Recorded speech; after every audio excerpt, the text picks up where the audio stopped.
Pues ya llevo en Europa 23 años.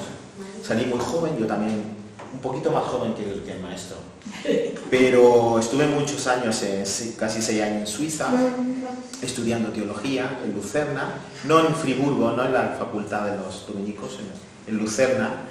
Y llevo 18 años en Valencia. Luego me vine aquí, caí en la facultad de teología, porque necesitaba aprender el hebreo y el griego para la teología, y yo ya había aprendido alemán en Suiza, y digo, aprender griego y hebreo en alemán, que yo venía de Chile, digo, eso sería mucho para mí, digo, me va a estallar la cabeza.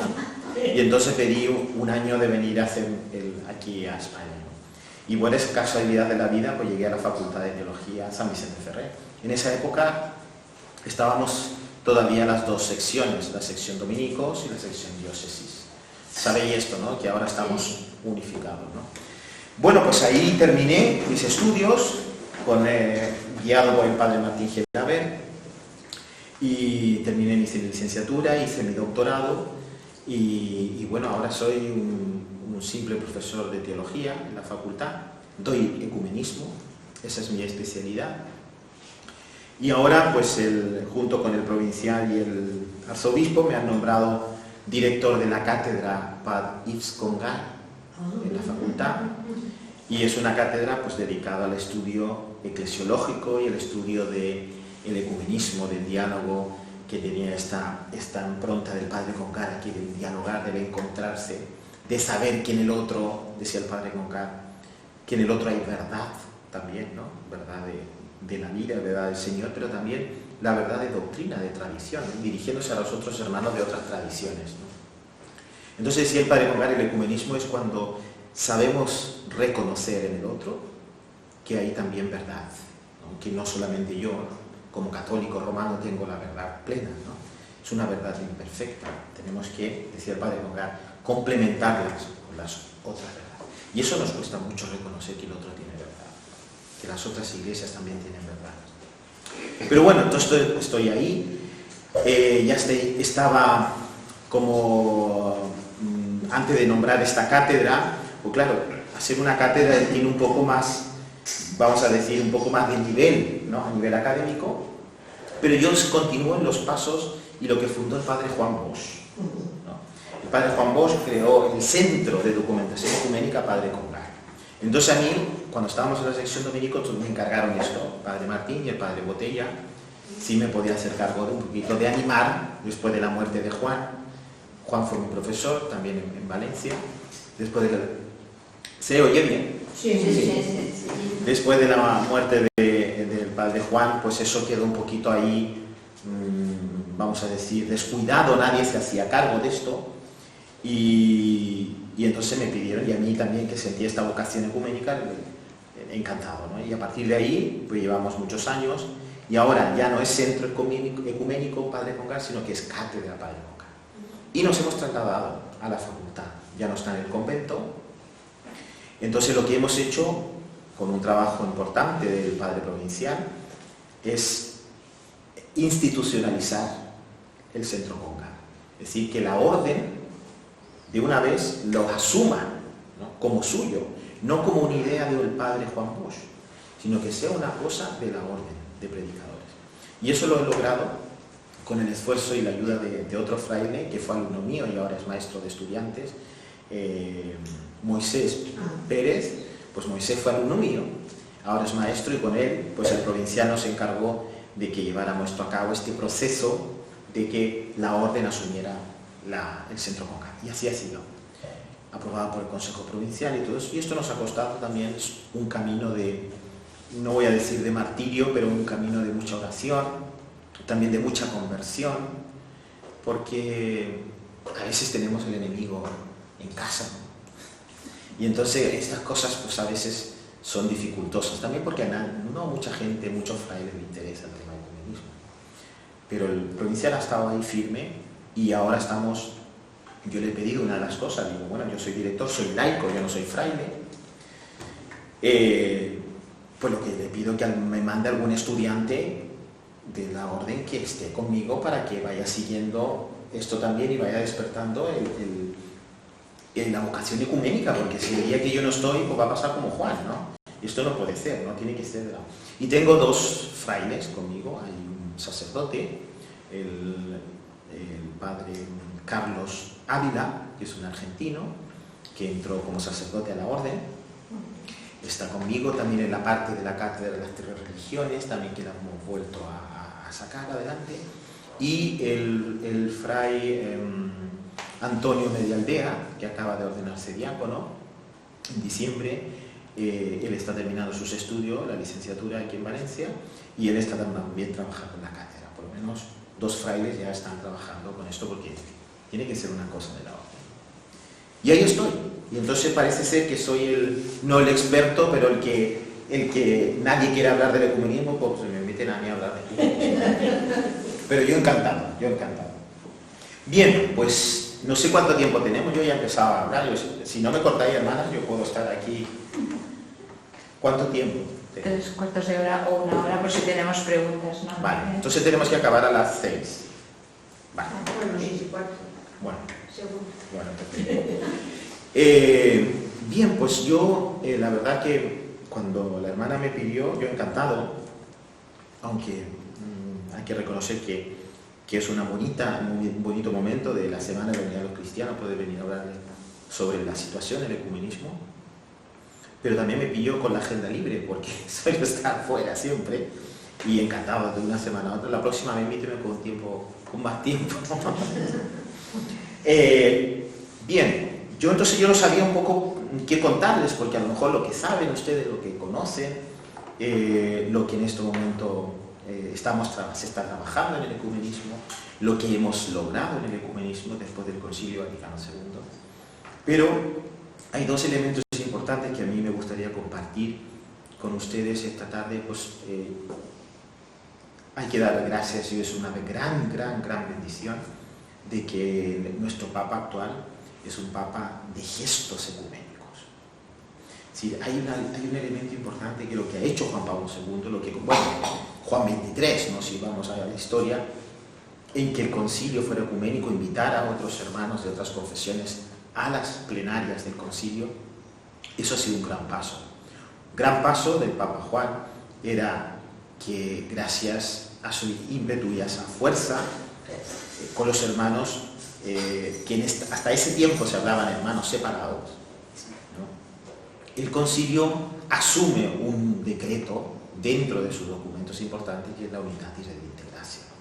Y a partir de ahí la Iglesia Católica asume el ecumenismo. Un movimiento se asume al movimiento que ya había comenzado, ¿no? A finales del siglo XIX, principio del XX, con la gran asamblea de Edimburgo en 1910, que fue una asamblea del mundo evangélico, del mundo protestante. Y nosotros nos sumamos a esto. No es que nosotros hayamos inventado el ecumenismo, los católicos, ¿no? Nos sumamos a esto. El Papa Pablo VI continúa con esto, sabemos, ¿no? Se levanta la excomunión que tenían con la Iglesia Ortodoxa. El Papa va, ¿os acordáis?, a Estambul, y se encuentra con Atenágoras, y se levanta la excomunión que traían desde el año 1200. Un gran gesto del Papa Pablo VI. Llega Juan Pablo II, y Juan Pablo II se atreve a escribir la primera encíclica sobre el ecumenismo, que se llama Unum Sim, ¿no? Sobre la unidad de los cristianos, que seamos todos uno. ¿Qué pasa con él? ¿Por qué le comento esta encíclica? Hacía grandes rasgos, porque cumplimos 25 años de esta encíclica, ahora el 25 de mayo de este año. 25 años. Entonces un tiempo, es un momento importante para reflexionar dentro de la Iglesia Católica qué hemos hecho en estos 50 años del concilio y a partir de esta encíclica 25 años. Un poco de balance. ¿Qué es lo que pasa? ¿No? Vino Ratzinger, ¿no? Y también hizo un empuje al tema ecuménico, pero el Papa Francisco ha dado un paso más y no solamente ha hecho, digamos, fortalecer los documentos del trabajo anterior de los papas, sino que da un paso más de los gestos, ¿no? Y vemos, o leemos la noticia, escuchamos la noticia, la cantidad de gestos ecuménicos que el Papa Francisco hace, ¿no? Es decir, él va a las iglesias en Roma que no son católicas, ¿no? Él va a la comunidad luterana, él ha ido a la iglesia de los valdenses en Roma también, tiempo que el gran reformador que fue perseguido por los católicos, ¿no? Va a los valdenses y va a estas iglesias a pedir perdón. Estuvo en la iglesia de los pentecostales o las asambleas de Dios, ¿no? Y ha ido a estas iglesias a pedir perdón por lo que los católicos habíamos dicho o hecho contra ellos. Luego el Papa va a Lund para el 500 aniversario de Lutero, a tener una liturgia conjunto, a hacer una declaración conjunto con luteranos. Este gesto, indudablemente, a la Iglesia, algunos de la Iglesia Católica les molestó mucho, ¿no? Es como decir, nos estamos rebajando ante los luteranos. No. El Papa lo que hace es, dice, vamos a celebrar a Cristo, porque Cristo es lo que nos une. Y vamos a pedir a Cristo que caminemos juntos, oremos juntos, trabajemos juntos y vivamos juntos la experiencia de Cristo. Y el Papa va a Lund, a una catedral que fue en su tiempo en Suecia católica, se conmemora la liturgia, hay una liturgia ecuménica con la presencia del presidente de los luteranos, de la Federación Luterana, y conjuntamente se conmemora los 500 años de la reforma de Lutero. Una reforma que dice el Papa en la declaración de Lund que debemos ser conscientes que hemos aprendido mucho de nuestros hermanos. Aprender sobre todo el valor de la palabra de Dios. Y esto que a veces los católicos patinamos un poco, por decirlo de esa forma, no estamos muy seguros. Yo vengo de una experiencia en Latinoamérica que yo creo que es un poco diferente. Yo lo veo con los alumnos en la facultad, conocedor de la Biblia. En Latinoamérica se trabaja mucho el tema de la Biblia, ¿no? Vamos siempre con la Biblia, cuando yo era catequista, los estudios bíblicos, los grupos bíblicos, ¿no? Que me decía mi cura párroco, donde nos reuníamos con grupos con las mamás de los niños que iban a hacer la primera comunión, a leer la Biblia. Más alto. Entonces, esta experiencia del enriquecimiento, de aprender del otro, que dice el Papa, ¿no? Debemos aprender el valor de la palabra de Dios, ¿no? El valor de la oración. El valor de no solamente la palabra de Dios, sino que compartir en oración la palabra de Dios, ¿no? O sea, hay que aprender del otro, saber aprender del otro, ¿no? Bueno, esto es un camino que estamos haciendo ahora, un camino no muchas veces fácil de llevar, ¿no? Como todo en la vida, ¿no? Y más en estas cuestiones que hay que dialogar, hay que sentarse a dialogar. Entonces yo les quería comentar dos cositas. Una, si me permitís, voy a sacar el ordenador. ¿Cómo podemos vivir una teología ecuménica como reflejo de una teología encarnada?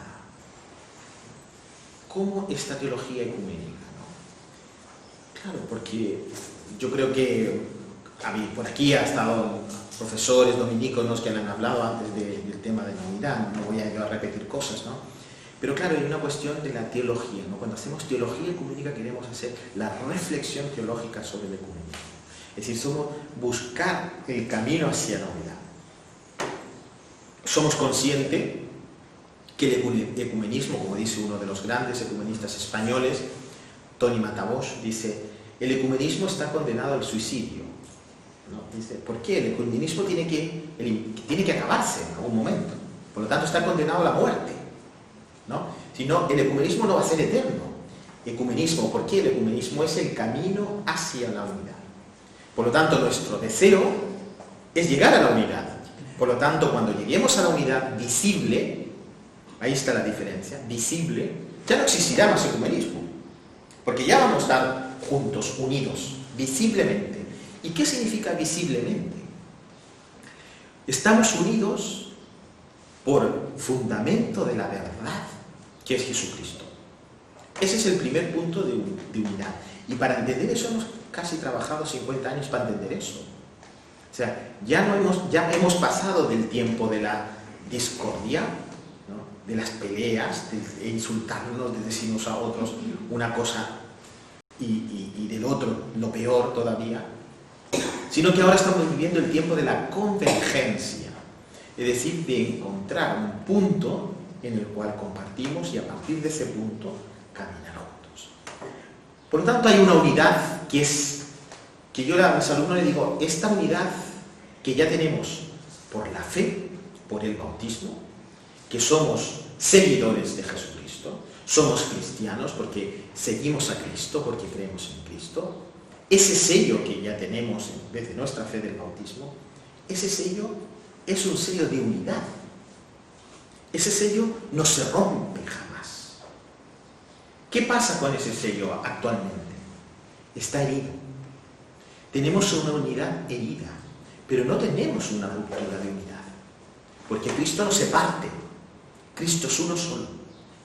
Cristo nos desea la unidad como en su cuerpo, como esa simbología que utiliza Pablo, el cuerpo de Cristo. Todos un solo, todos el cuerpo, todo es un cuerpo. Todas las partes del cuerpo forman un solo cuerpo. Por lo tanto, esta unidad ya está presente en nosotros, vive en nosotros, y esta unidad, lo que pasa actualmente con el ecumenismo es que es una unidad herida, dañada, tocada, ¿no? Y las heridas, ¿no?, hay que cuidarlas, hay que curarlas para que puedan sanar. Y esto es el camino ecuménico. Pero cuando una vez esa herida desaparezca, es porque estaremos viviendo una unidad visible. ¿Cuál es la unidad visible que aspiramos? ¿Cuál es el elemento visible de esta unidad? Poder celebrar juntos la Eucaristía. ¿Por qué la Eucaristía? Porque la Eucaristía es el sacramento de la unidad. Es el sacramento que nos lleva, ¿no?, a tener la sintonía directa y alimento, pan de vida de nuestra vida como cristianos. Ustedes celebran la Eucaristía todos los días, ¿no?, como alimento de vida, nuestra fuente espiritual. Claro, pero actualmente no podemos celebrar la Eucaristía católicos romanos con los ortodoxos, católicos con los luteranos, católicos con los evangélicos. No podemos, porque no hay una unidad visible en reconocimiento ministerial, que ese es el problema, porque la Eucaristía va unida no solamente como sacramento, no como elemento de sacramento, sino que la Eucaristía tiene un plus, que es el reconocimiento ministerial. O sea, una iglesia debe reconocer el ministro que preside la Eucaristía para poder celebrar la Eucaristía. Claro, aquí está el problema. Cuando no reconocemos al otro ministro de la otra iglesia, no podemos celebrar juntos. ¿Por qué? Porque cuando no reconocemos al ministro, no reconocemos la comunidad eclesial que representa. Cuando lleguemos a este reconocimiento ministerial, el ministro incluye toda la eclesiología, toda la eclesialidad. Es decir, yo voy a reconocer a la otra iglesia. Entonces, claro, ahí hay otro problema. ¿Y qué entendemos por iglesia? Claro, los luteranos entienden una cosa, los evangélicos entienden otra, los ortodoxos entienden otra. ¿En qué estamos? Pues estamos en esto. Dice el cardenal Koch, cuando nos pongamos de acuerdo para comenzar a entender juntos lo que quiere decir iglesia, podemos avanzar. Y en esto estamos actualmente.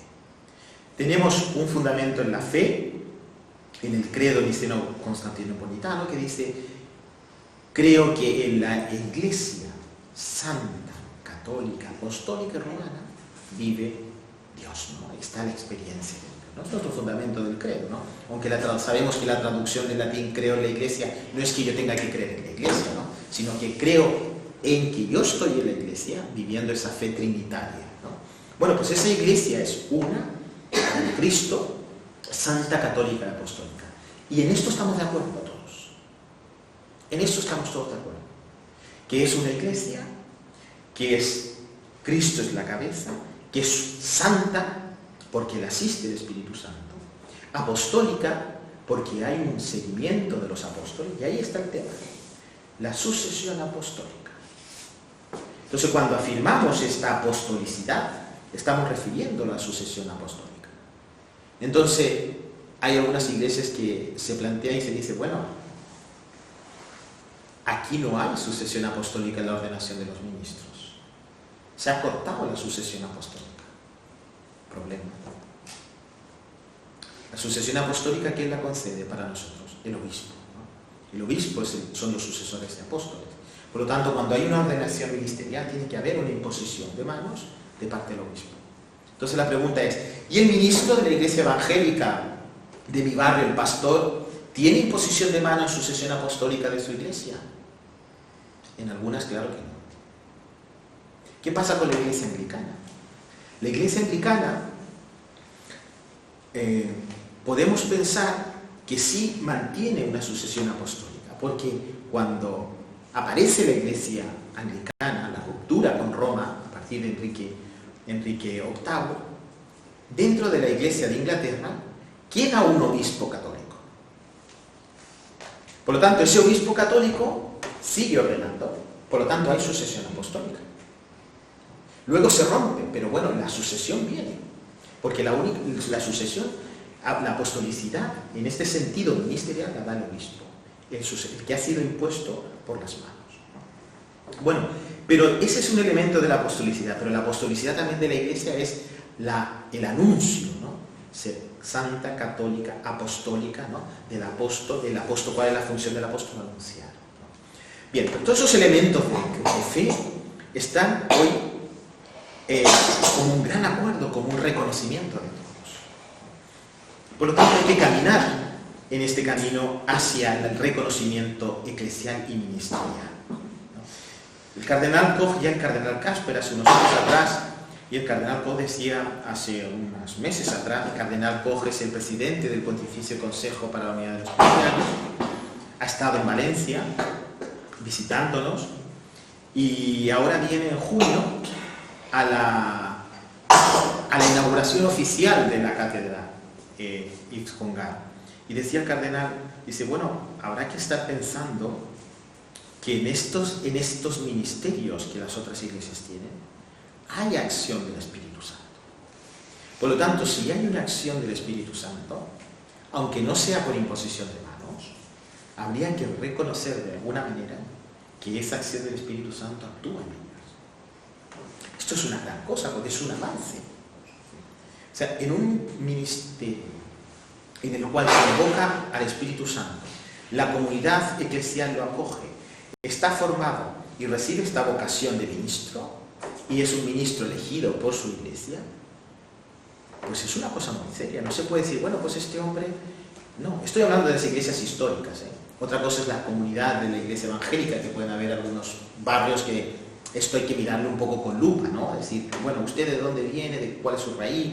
¿Pentecostal, adventista, metodista? No sé, ¿no? Pero en las iglesias históricas con quien la iglesia dialoga, la iglesia católica dialoga, hay que ir mirando estas cosas y caer en la cuenta que en esa acción de la iglesia, del ministerio, está la acción del Espíritu Santo. Bueno, entonces, volviendo, hay una situación, la teología ecuménica, reflejo de una teología encarnada, es una situación en la que el concepto de globalización caracteriza el estado del mundo en general en toda su ambigüedad. El ecumenismo también se convierte, en este sentido, en esta situación del mundo, en una respuesta a los signos de los tiempos. Esto, ¿no?, de que lo que decía el padre Danielou, ¿no?, hay que reconocer los signos de los tiempos. ¿Cuáles son los signos de los tiempos? Y también esto es para el ecumenismo. ¿Cuáles son? Esto lo digo porque el Papa Francisco recibe muchas críticas con respecto a los gestos ecuménicos que hace. son signos de los tiempos que tengamos este Papa. Porque tenemos esta acción, esta creencia que fue elegido por el Espíritu Santo, inspirado en los señores cardenales en el cónclave. Si tenemos clara esta convicción, hay que reconocer en el ministerio de Francisco, que es el ministerio de Pedro, esta acción del Espíritu Santo en sus signos. Por lo tanto, creo yo, estoy convencido de que lo que hace el Papa son signos de los tiempos en los cuales la Iglesia debe caminar. En mi tema, en el ecumenismo. Hay otros temas que a lo mejor podemos reflexionar, pero en el tema ecuménico. Por lo tanto, sin duda, y gracias a las nuevas tecnologías de la comunicación, posibilidades, ¿no?, de viajar, los seres humanos de comunicarnos, nos aproximamos, las naciones y los pueblos se vinculan entre sí de forma mucho más estrecha y van, por decirlo de una forma, decirlo así, de buen agrado o a la fuerza en la misma barca. Fijaros el texto de la Semana de la Unidad, ¿no? Un texto de Hechos 28:2, ¿no? Nos mostraron una humanidad poco común. Claro, pero para entender esta situación de Pablo hay que leer el capítulo 27 de Hechos de los Apóstoles. Cuando Pablo sale, ¿no?, zarpan de Creta, ¿no?, en la barca, se lo llevan a Roma, prisionero, ¿no? ¿Y qué pasa? Hay una tempestad y sale la barca de todas formas. Navegan en medio del océano, 15 o 14 días creo que estaban a la deriva, hasta que al final tocan tierra. ¿Y dónde llegan? A Creta. Pero ¿qué pasa en ese tiempo? Dice el texto. ¿Qué pasa en ese tiempo dentro de la barca? En la barca lo que pasa es que hay miedo, hay desunión, porque unos dicen una cosa y otros dicen otra. Eran 200, según el texto, 270 personas que iban en la barca, de diferentes situaciones, todos detenidos, bueno, la mayoría presos, encadenados, y que todo el mundo opinaba lo que había que hacer en esa deriva de la tormenta, parecía lo que estábamos viviendo aquí estos días, ¿no? No sabíamos por dónde íbamos, qué hacíamos, si salir a trabajar, yo por ejemplo, coger el coche o no coger el coche, ¿no? Una situación, ¿no?, de inestabilidad, de miedo. Y Pablo, en medio de esta desunión entre todos los que estaban ahí, dice, no, él en medio de él da paz, y dice, no, vamos a confiar en Dios. Vamos todos en esta barca, y estoy seguro, dice Pablo en el texto, se hundirá la barca, pero nosotros seguiremos vivos. Ni un pelo, dice el texto, ¿no?, ni un pelo de vosotros perecerá. Sí, viviremos, pero debemos estar unidos. Y este es el texto, es maravilloso para el ecumenismo, para la teología ecuménica. La barca puede dar tumbos, la barca, la iglesia, ¿no?, por decirlo, ¿no?, puede darnos tumbos, puede revolverse, puede hacer en algún momento mucho dolor, puede dar mucho dolor, ¿no? Hemos visto las situaciones, ¿no?, con todo esto con los niños y ¿no? Y eso produce a todos mucho dolor, porque no todos son así dentro de la iglesia. Y la barca, pues, se tambalea, tiene una estabilidad muchas veces. Pero dice Pablo, mantenernos unidos, juntos, ¿no? Esta confianza, esta fe, es la que en el ecumenismo nos mantenemos. A pesar de que nos critican por todos lados, este ejemplo de Pablo es una maravilla. Y así llegan a Creta. A Creta, un lugar de gentiles que no había llegado al cristianismo. Hay un mensaje que trae Pablo, ¿no?, y luego les acogen esa hospitalidad, abiertos a la hospitalidad. Y para el tema ecuménico también hay que ser hospitalario, tener esta hospitalidad, porque hospitalidad significa acoger. Yo escribí ahora, mandaba un articulito pequeño para la revista Cresol, no sé si la reciben aquí. Cresol es una revista de unos curas en Valencia, ¿no?, que escriben cosas, escribe mucho el padre Martín, ¿eh? Y decía, bueno, la hospitalidad, el sentido de hospitalidad, aparte de tener la acogida hoy a los inmigrantes, a los refugiados, también hay que tener hospitalidad al ecumenismo, es decir, a los acuerdos que la Iglesia llega con las otras iglesias, que nuestra Iglesia llega con las otras iglesias. Ser abiertos a acoger lo que nos trae, lo que nos ha dicho Juan Pablo II. Aquí Juan Pablo II, al final leeré algunas cositas de esto para tener en cuenta los 25 años de la unidad de los cristianos, Juan Pablo II. La hospitalidad también implica acoger la palabra de Dios. Tengo una hospitalidad enorme cuando voy a la Eucaristía y estoy en la presencia del Señor. ¿Qué significa eso? Abro mi corazón para que entre Dios, ¿no? Por lo tanto, en todos los sentidos de la teología y de la vida espiritual, uno debe vivir la hospitalidad, abiertos, acoger a la palabra. Bien, por lo tanto, el gran cardenal Kasper afirma en su introducción a la fe, en un libro, dice, su relación a la concreción histórica, y dice, el mensaje cristiano no remite a un trasfondo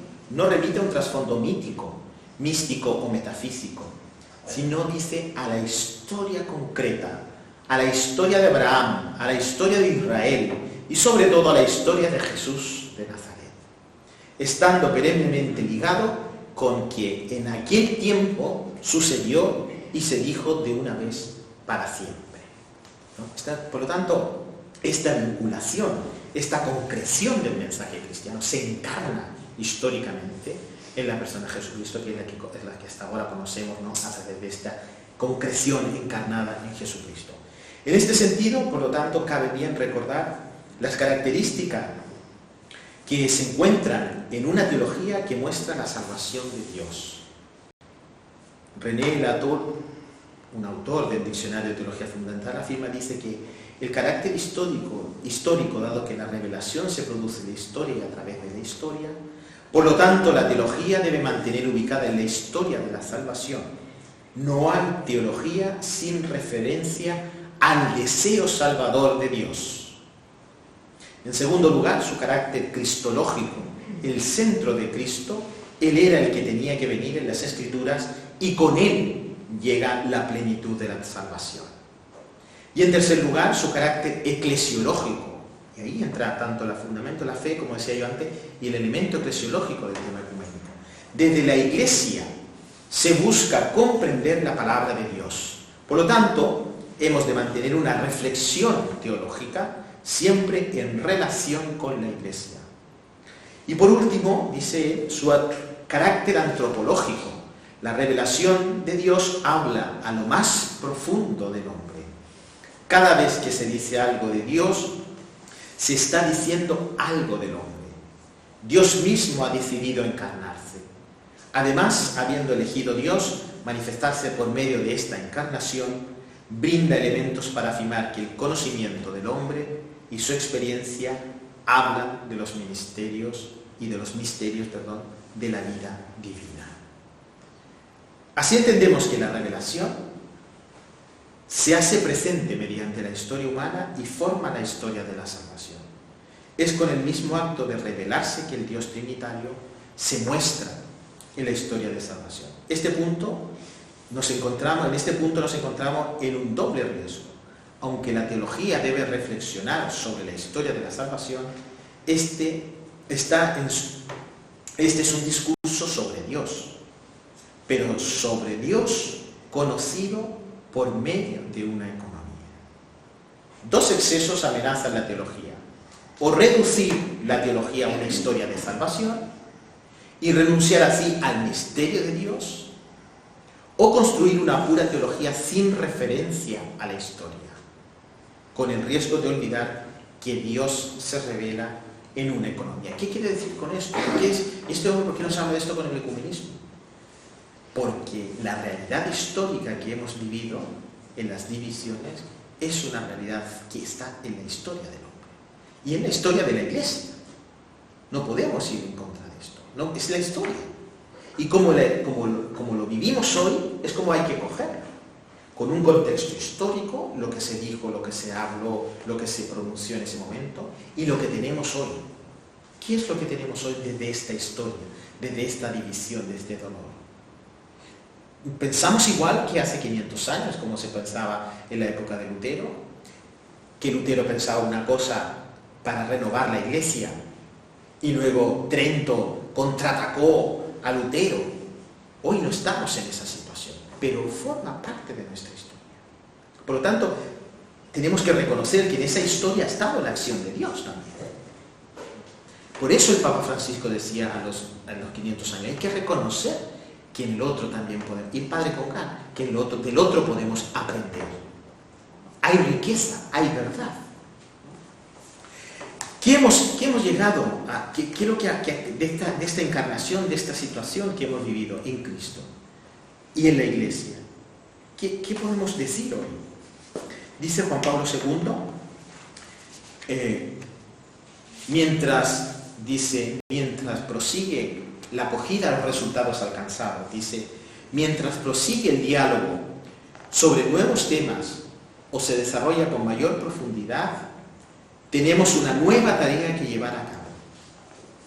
Fijaros, hace 25 años, Juan Pablo II dice, ¿cómo acoger los resultados alcanzados hasta ahora?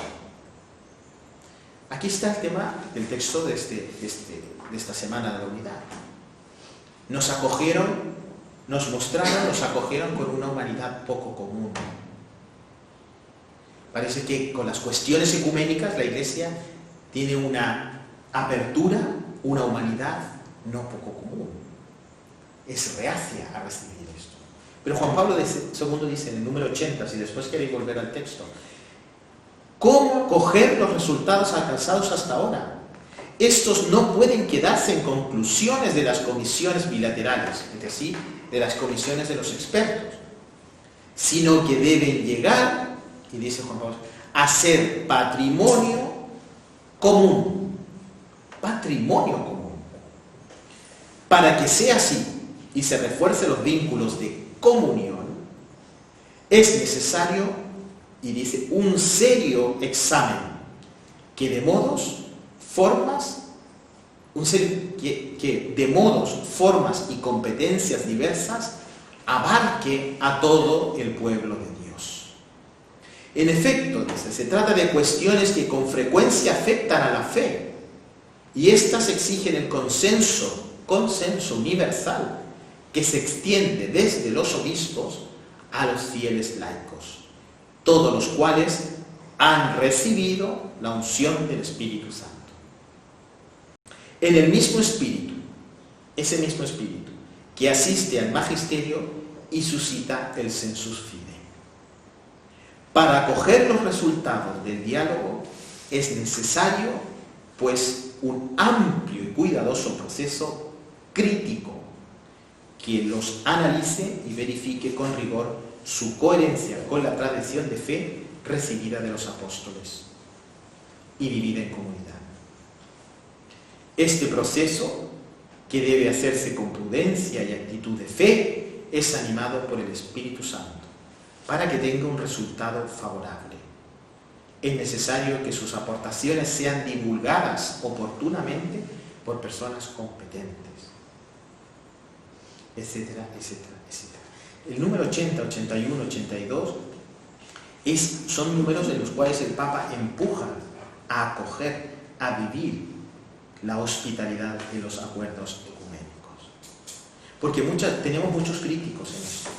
Digo tenemos porque yo soy bicho raro para muchos, ¿no?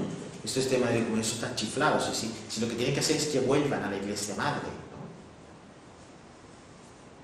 ¿no? A lo mejor nosotros tenemos que volver. ¿Dónde está la Iglesia? No, la Iglesia es Cristo. Entonces aquí hay un fundamento de unidad.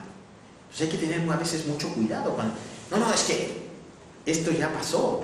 El padre Congar ya en el año 37, ¿os acordáis? Que escribió Los cristianos desunidos. Indudablemente con ese libro en ese año, pues entre que lo castigaron, lo expulsaron, lo exiliaron y todo, le quitaron las clases, lo sacaron de Francia, pues hasta que lo rehabilita Juan XXIII, que lo llama al concilio. Pero ya en el año 37 a los cristianos desunidos escribía el padre Congar. La situación, pero cristianos desunidos, pero fijaros, desunidos, es decir, estamos unidos, pero permanecemos en la unidad, pero con una unidad ética. ¿Cuáles son los avances, algo concreto que yo puedo decir aquí, acoger en la situación en este momento del diálogo ecuménico? Con las iglesias ortodoxas hemos avanzado mucho.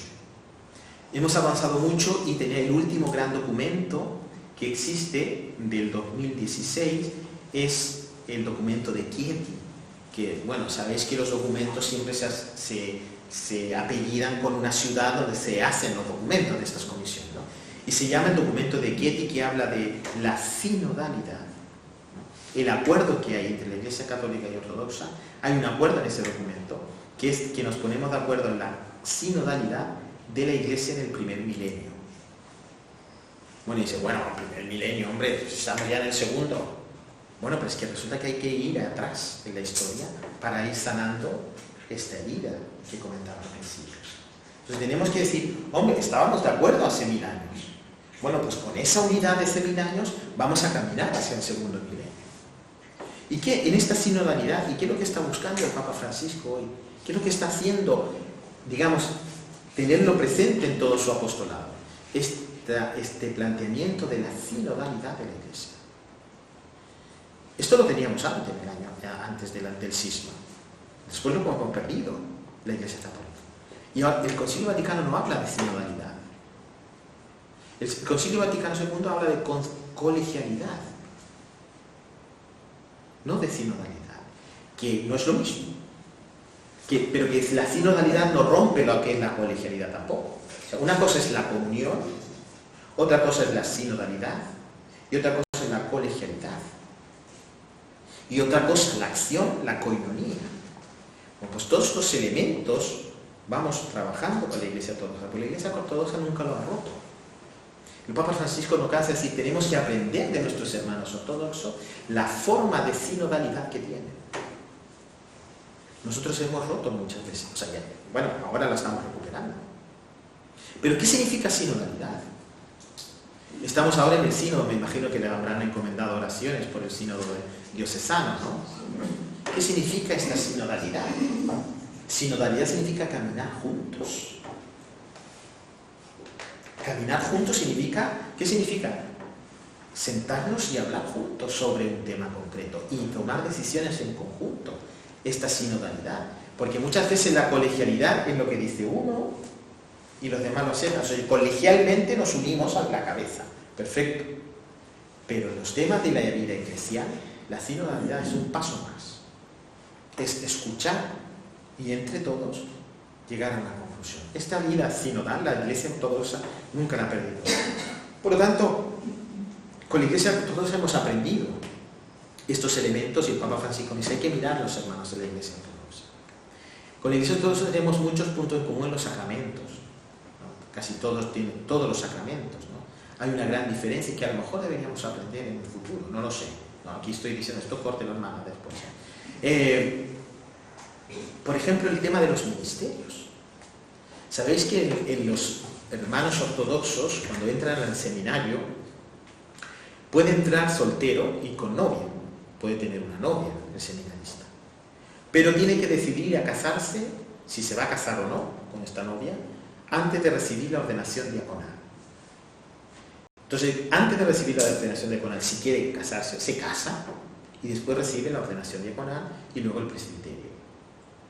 Y son presbíteros casados con hijos. No pueden llegar a ser obispos los presbíteros casados.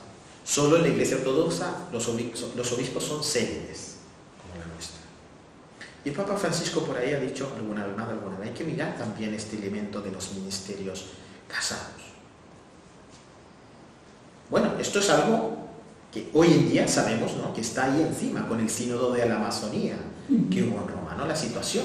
¿Y eso por qué? ¿Qué decía yo al principio? Porque la historia de salvación se encarna y es un signo de los tiempos. En la Amazonía es una realidad concreta, es un signo de los tiempos. Las hermanas, no recuerdo yo si había una dominica por ahí, decían, pero yo caso y bautizo y hago de todo, ¿no? Decían una de estos que yo seguía, ¿no?, el sínodo, y todos los días mostraban testimonio de la gente, las religiosas allí, que son las primeras que están adelantando la batalla, en las aldeas más digamos, silvestres por ahí. Dice, pero si yo ya lo hago. Y la convicción de la fe, tanto de la religiosa como de la persona que quiere acercarse y recibir esto. ¿Qué es la experiencia? ¿Cuál es la experiencia de la realidad? ¿Qué tenemos nosotros en la Iglesia? Los diáconos permanentes, ¿no? Los diáconos permanentes son casados o solteros, ¿no? Les voy a pedir que recen por mí porque estoy de aspirante al diaconado permanente, estoy en el proceso, no de la formación porque ya tengo muchos estudios, pero en el proceso del discernimiento. Y en el futuro seré un diácono célibe, porque yo soy soltero, no estoy casado, ni me tengo claramente que mi vocación es el servicio a la iglesia y en esto no. Por lo tanto, les pido que recen por mí. Por lo tanto, hay elementos que la Iglesia Ortodoxa nos puede ayudar. ¿Qué otra cosa a lo mejor podemos decir diferencia? Bueno, yo tengo elementos que, claro, la cabeza de la Iglesia, ¿no? Ellos tienen los patriarcados, nosotros tienen un patriarca, tienen el primo entre pares, que es el patriarca de Constantinopla, ¿no? Bartolomé I, que en su tiempo fue Atenágoras, ¿no? Que no tiene una jurisdicción ante un patriarcado, ¿no? Puede decidir un patriarca una cosa y no tiene por qué estar de acuerdo otro patriarcado, no lo reconoce. A lo mejor ese elemento, podríamos decir, nosotros tenemos una garantía de que el ministro, el obispo de Roma, ¿no? El ministerio petrino, da esa unidad. ¿Qué dice Juan Pablo II aquí con respecto a eso? Dice, ayudarme a hacer que mi ministerio petrino sea un ministerio de unidad con todas las iglesias. Que no sea una cuestión de imposición, sino que un ministerio de servicio en la sinodalidad, ¿no? En toda la iglesia, ¿no? Ese ministerio de servicio, yo creo que el Papa Francisco lo está viviendo, lo está encarnando claramente, ¿no? Por lo menos intenta el camino y se ve, se refleja, ¿no? Bueno, y con los hermanos protestantes, ¿qué hemos avanzado? Voy a sintetizar en el último minuto una cosa importantísima que hemos llegado con los luteranos. Porque claro, con estos 500 años de la Reforma, dice, bueno, estos son los luteranos, ¿no? Y conocemos la iglesia alemana. Claro, la iglesia alemana, Lutero viene de Alemania, pero es que la iglesia alemana hoy en día se compone de dos partes protestantes. Una que son seguidores de Lutero y otros que han seguido una reforma de Lutero, que era una mezcla entre calvinistas, Zwinglio, que era el reformador en Suiza, ¿no? Una forma más evangélica, más calvinista, ¿no? Bueno, hoy en día la iglesia alemana tiene dos partes, unos que son un porcentaje católicos y otros que se han unido las dos iglesias, la luterana y la evangélica, y se dicen evangélicos, iglesia evangélica alemana, que están unidos los dos, luteranos y evangélicos. Bueno, pues hay una comisión solamente con los luteranos de la iglesia católica. La iglesia católica tiene en este momento diálogos oficiales bilaterales con muchas iglesias, con los ortodoxos, con los luteranos, con los evangélicos, ¿no? Que son los propiamente de la reforma de Calvino. Tiene diálogo bilateral con los pentecostales, que son en este momento, sabéis, que son casi 400 millones de pentecostales en el mundo. El cardenal Koch decía en Valencia la otra vez, decía, bueno, tenéis que tener en cuenta que está el protestante, la iglesia ortodoxa, la iglesia católica y los pentecostales. Las cuatro quedaron todos así, sí. Hay casi 500 millones de pentecostales. Y los pentecostales, hay un diálogo bilateral riquísimo, sobre todo en Latinoamérica, sobre todo con los neopentecostales que no son ecuménicos. Los pentecostales históricos sí que lo son. Pero esta gente, ¿de dónde trae los creyentes? Voy a decir una cosa entre paréntesis. Nos quita los clientes a nosotros. Les quita los clientes incluso a los propios evangélicos. No es que hagan conversiones a los gentiles, por decirlo de una forma bíblica, ¿no? No, quitan creyentes de iglesias y los atraen a su iglesia. Yo doy clases de religión también en un instituto en Xeraco, al lado de Gandía, 70 kilómetros. Y estaba con segundo de bachiller, el último año, y estamos hablando de temas éticos y tal, y le dije 10 minutos para que hicieran un trabajo, y les puse por YouTube una canción de Pentecostés, de la iglesia Healing, que es una iglesia media pentecostal que surge en Australia, y tiene música juvenil totalmente. Se la pongo sin decir nada, ¿no? Yo seguí con los vídeos y un alumno me dice, che, Andrés, qué buena música has puesto, ¿no? ¿Qué grupo es ese? Yo sin decir nada. Y esta es una de las características que no hemos aprendido nosotros, los pentecostales. ¿Cómo atraen a los jóvenes? con su música, y tú ves la letra y hablan de Cristo, hablan de amor, hablan de la vida. Digo, pues es un grupo pentecostal. Y a esa altura mis alumnos ya saben, yo soy de ecumenismo, pero lo primero que les explico es el tema ecuménico, ¿no? Yo dentro de la clase tengo alumnos ortodoxos por los inmigrantes, ¿no? Tengo rumanos y vienen a mi clase, ¿no? Tengo musulmanes también, pero vienen por mí, por mi persona, no por interesarse, ¿no? Bueno, esta gente atrae así a los jóvenes. Claro, con música, llenan esos estadios, no sé si habéis visto alguna vez en televisión en América, llenan estadios con música, con bandas y tocan la batería, tienen órganos, tienen guitarra eléctrica, trompetas y esto. Esto les gusta. ¿Qué hacemos nosotros en nuestras iglesias? No estoy hablando en contra del órgano ni nada, ¿no? Pero, ¿qué hacemos con los jóvenes? Bueno, pues los pentecostales lo que se dedican a hacer es quitan gente de otro lado, atraen gente de otro lado. Porque cuando un creyente está enfermo, está dolido, está afectado, el pastor va, lo visita a su casa, va, está con él, le acompaña a las comunidades, la gente de las comunidades va, le acompaña. Y esa gente muchas veces tiene sed de Dios. Y estos sí que lo saben hacer. Están ahí. Nosotros muchas veces no estamos ahí.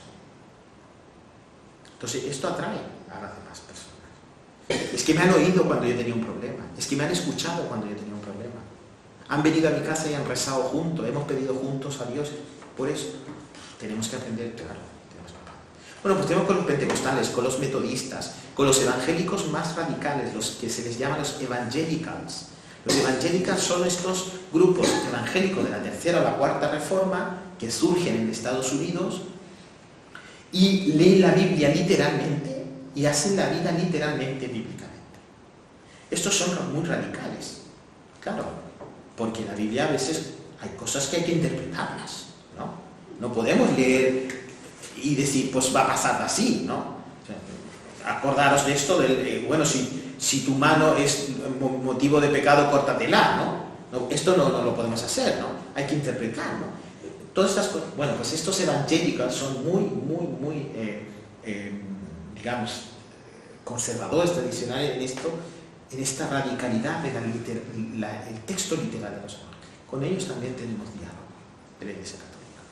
Con los menonitas, un diálogo muy enriquecedor con los luteranos. Y aquí con esto acabo. En el 2013, para la conmemoración de los 500 años, se edita este libro de la Comisión Bilateral entre Luteranos y Católicos. Y se llama, claro, el título es precioso, del conflicto de 500 años a la comunión. Del conflicto a la comunión. Qué hermoso, ¿no? Ya no hablamos de conflicto, ya no nos peleamos, no nos tiramos los trastos por la cabeza, hablamos de comunión. Y sobre el tema de la Eucaristía, que cuando estéis celebrando la Eucaristía pensar en nuestros hermanos luteranos, dice el diálogo católico-luterano sobre la Eucaristía, porque a veces esto confunde mucho. Dice, la pregunta por la realidad de la presencia de Jesucristo en el sacramento de la Cena del Señor no es un asunto de controversia entre católicos y luteranos. El diálogo católico-luterano sobre el tema de la Eucaristía pudo declarar, comillas, la tradición luterana afirma la tradición católica, o sea, la tradición luterana afirma que la tradición católica de que los elementos consagrados no permanecen simplemente como pan y vino, sino que más bien, mediante el poder de la palabra creativa, son otorgados como el cuerpo y la sangre de Cristo. En este sentido, dice el texto, los luteranos pueden hablar ocasionalmente, como lo hace la tradición griega, de una modificación, pero hablan de la presencia real. Tanto católicos como luteranos rechazan en común una forma de presencia espacial o natural, como algunas iglesias evangélicas de la tercera o cuarta reforma. No creen algunas de estas comunidades de la tercera o cuarta reforma, que estoy hablando de estos evangélicas, ¿no? Hablan de una presencia simbólica, hablan de una presencia espacial, pero no de una presencia real en la Eucaristía. Y dice, católicos y luteranos rechazamos en común una forma de presencia espacial o natural y una comprensión del sacramento como meramente conmemorativo o figurativo. Esto hace 30 años era impensable. Pero si esto no creen en la, decíamos, si esto no creen en la presencia real de Cristo, ¿por qué? Porque la Eucaristía para nosotros es lo más sagrado.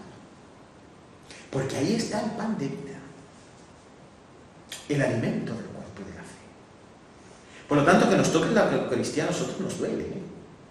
Y esto no es lo que nos tiramos por la cabeza. Pero si estos luteranos, Lutero cuando creyó en la Eucaristía, no, Lutero siempre creyó en la presencia real de Cristo. Lo que pasó después con Lutero, con sus seguidores, otra cosa. Y han vuelto a Lutero en este sentido. Juntos rechazamos que la Eucaristía no es meramente conmemorativo o figurativo.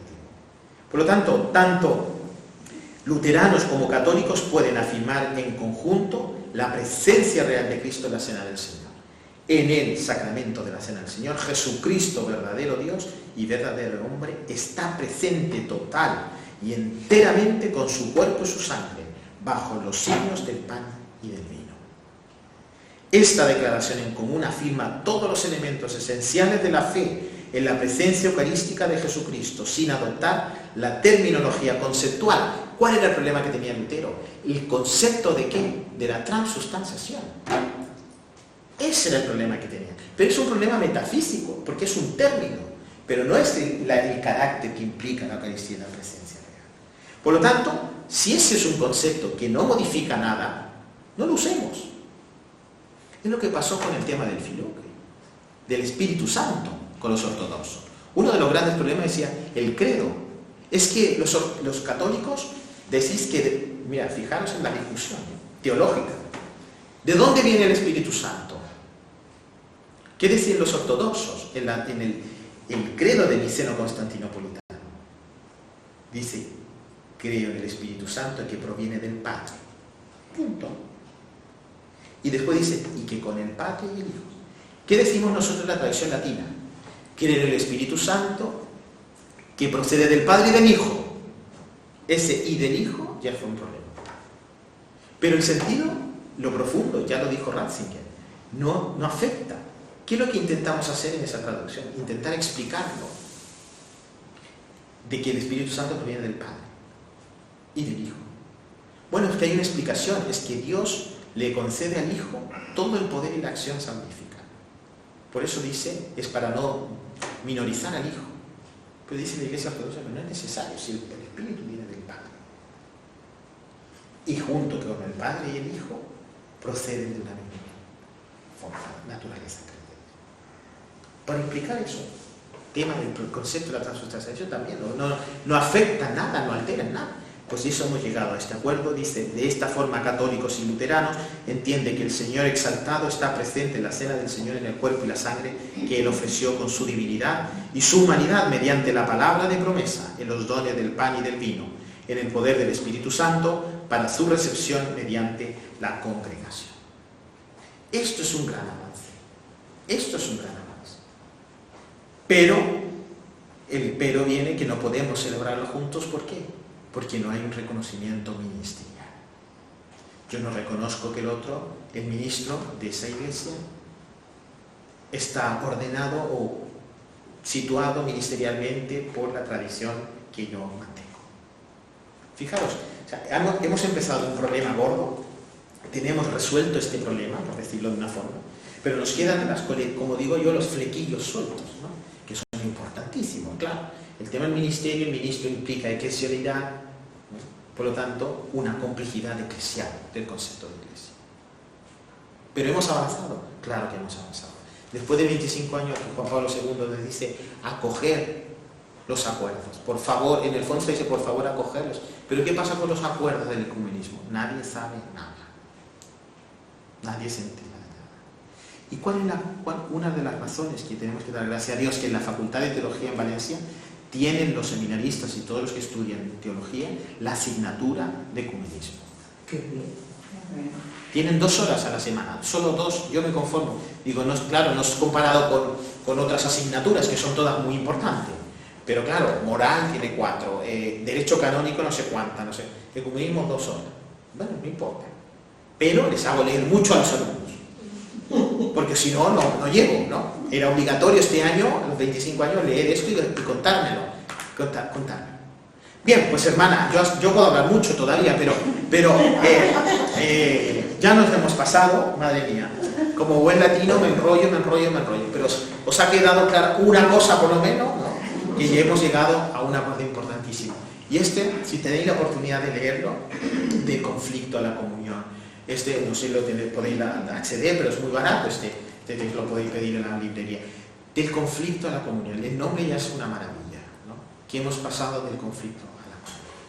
Bien, pues si quieren preguntarme algo concreto o saber alguna cosa de cómo está la cosa, actualmente yo alguna más información tengo, pero podemos decir que un elemento importante del ecumenismo también, que lo dice el Concilio Vaticano II, que es el ecumenismo espiritual. Es decir, ¿por qué el ecumenismo espiritual? Porque es la base y la fuente que nos ayuda a seguir caminando. ¿Qué consiste? En rezar juntos. Por eso existe, gracias a Dios, esta semana de la oración, de la unidad por los cristianos. Porque bueno, ustedes que más son las expertas en esto, ¿no? ¿Qué os voy a contar yo? Sin la oración, nuestra vida camina con dificultades. Y ya con oración y camina con dificultades, pues imagínense, sin oración, ¿no? Necesitamos siempre la ayuda del Señor. Por lo tanto, en este camino, la vida espiritual, el rezar juntos, el meditar juntos la palabra. Ahora el Papa Francisco, el último gran gesto que ha hecho, el domingo de la palabra, ¿no? Mañana. ¿Qué está diciendo ahí? Es decir, juntos, católicos, y todo el mundo leamos juntos. Eso es otro signo de unidad, en que hay algo común en las Sagradas Escrituras. Pues leámoslo juntos. Y yo agradezco que me haya invitado justo hoy, en el último día de la semana, que acaba con la gran fiesta, ¿no?, de la conversión de Pablo. Hoy es la conversión de Pablo. Fijaros, ¿no?, lo que hizo Pablo en este viaje, en que la barca se movía, ¿no?, que no se hunde y no murió nadie, ¿no? Esta conversión le llevó a permanecer, a ser testimonio firme de unidad entre medio de esa barca, que todo el mundo estaba dividido porque no sabían qué hacer, ¿no? Claro, este sentido de la conversión fue muy importante en el Concilio Vaticano II, en Unitatis Redintegratio, en el documento sobre el ecumenismo, número 7. Dice, el verdadero ecumenismo, comenzará el verdadero ecumenismo cuando exista una conversión del corazón. Y esa conversión del corazón personal, dice el texto, pero que implica a la Iglesia también, ¿no? Esto de la Iglesia siempre reformanda, ¿vale? Pero primero empieza la conversión con el corazón. Y así yo podré llevar este camino ecuménico de conversión, de hospitalidad, de acogida, de la caridad, ¿no? Porque el ecumenismo también debe ser un ecumenismo de la caridad. Y hoy, desgraciadamente, tenemos un ecumenismo de la sangre. ¿Cuántos mártires cristianos mueren cada día en el Medio Oriente? Perseguidos. Las iglesias coptas en Egipcio, las últimas bombas, ¿no? El domingo celebrando la Eucaristía, los cristianos coptos, ¿no? O en Irak, los caldeos. Habla el Papa Francisco del martirio, no, del ecumenismo de la sangre.